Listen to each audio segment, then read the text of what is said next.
ফ্রান্সের G7 সম্মেলনে অংশ নিয়েছেন আমেরিকার প্রেসিডেন্ট ডোনাল্ড ট্রাম্প সহ বিশ্ব নেতারা। আমন্ত্রিত অতিথি হিসেবে যোগ দিয়েছেন ভারতের প্রধানমন্ত্রী নরেন্দ্র মোদিও।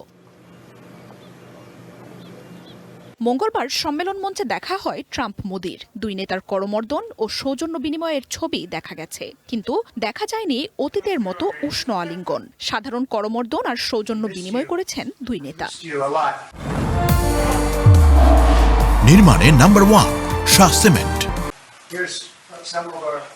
2025 সালের ফেব্রুয়ারিতে ওয়াশিংটনে হোয়াইট হাউসের সাক্ষাৎ হয় ট্রাম্প মোদির।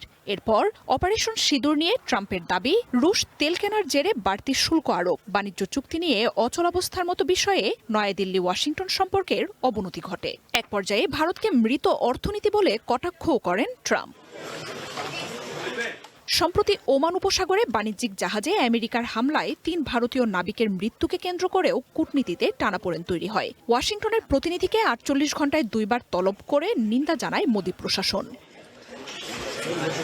এদিকে G7-এর সাইডলাইনে ট্রাম্প মোদির দ্বিপাক্ষিক বৈঠকে বাণিজ্য চুক্তি, কৌশলগত সহযোগিতা, প্রতিরক্ষা, প্রযুক্তি এবং ইরান ও ইউক্রেন যুদ্ধ সহ বিভিন্ন আন্তর্জাতিক বিষয় নিয়ে আলোচনার কথা রয়েছে। মার্জিয়া উপমা, ওয়ান ইন্টারন্যাশনাল ডেস্ক।